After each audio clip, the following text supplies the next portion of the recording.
There's something I've been noticing recently, and I thought it could make an interesting topic for today's video, and that is that if you spend any time on YouTube looking at videos about moving to Spain, living to Spain, you'll notice something very quickly, and that is that there's a lot of channels offering advice.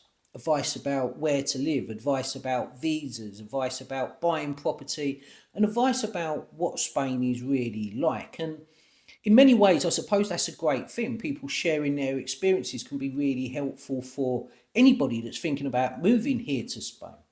But it also raises an interesting question, and that is, how much experience do you actually need before you start giving advice to people about moving to another country? Because what I've noticed is when you watch some of these other channels, you realise very quickly that quite a few have only been here maybe a year or two, sometimes even less. And in many cases, they don't speak Spanish yet. Now, before anyone gets defensive, let me be clear about something. This isn't an attack on anyone. Everyone's experience is valid, and documenting your journey, especially when you first arrive somewhere new, of course, it can be really interesting both for you and for the viewers.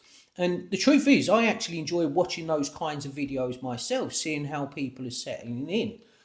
But there is a difference between sharing your experience and presenting yourself as an authority. And I think that's where things sometimes can get a little bit blurred. When someone first moves to Spain, the first year is going to feel pretty amazing, yeah? Everything is new. The weather feels incredible, probably compared to wherever you've come from, especially if you've come from the UK.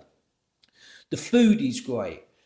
Life seems more relaxed, the pace of life is slower, and it can feel like you've discovered something really special, something new. And naturally, people want to share that excitement. I get it, their enthusiasm is genuine. But living somewhere for a year is very different from understanding how the country works. The first year, I think, is still like a honeymoon period. You know, you're discovering things, you're still adjusting, and you're still figuring out how daily life works. And there are a lot of things about living in Spain that only reveal themselves over time. Things like the bureaucracy. If you've dealt with paperwork here, you'll probably understand what I know. Getting appointments, understanding how different departments within government offices work, working through processes such as buying property, registering property, taxes, permits. All of those things often take a lot of time to understand. And another important factor, of course, is the language. If you don't speak Spanish yet, your experience of the country is going to be somewhat limited. You might rely on English-speaking lawyers, English-speaking estate agents, English-speaking services, and often just simply English-speaking communities. And although there's nothing wrong with that, many people do that when they first arrive. It does mean that your view of Spain can be very narrow. You know, you're probably mainly experiencing a version of Spain that exists just around these expat or immigrant communities. And again, that's not a criticism of any kind, it's just a reality. I think one of the challenges of watching advice online is that it's very easy to forget that every person's journey is different, and what works for one person may not necessarily work for another. Some people move to Spain and they adapt very quickly. They learn the language, they build local friendships, and they're comfortable living in here in a relatively short period of time.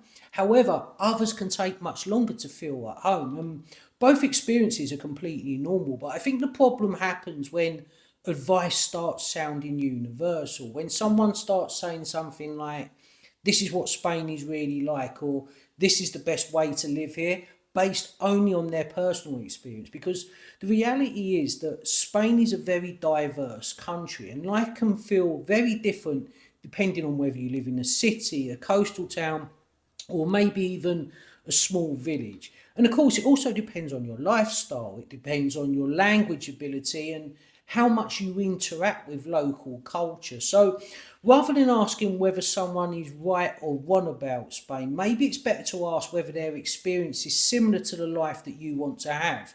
Because in the end, moving to another country is not just about the place, it's about the life you're trying to build there. And that is something only you can decide for yourself. One of the things that's become apparent to me as I've been watching some of these other channels is that the experience of someone who doesn't speak the language is completely different to somebody who does.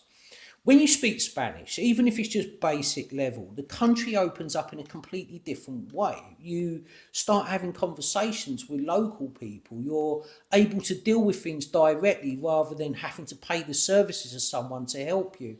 And of course, you just start understanding what is going on around you a lot more clearly.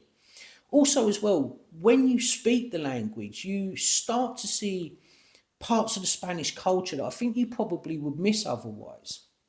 Of course, it goes without saying, the longer that you live somewhere, the more layers you begin to see. You start understanding the rhythm of life, and you also see the challenges that don't necessarily show up in the excitement of the first couple of years of moving abroad.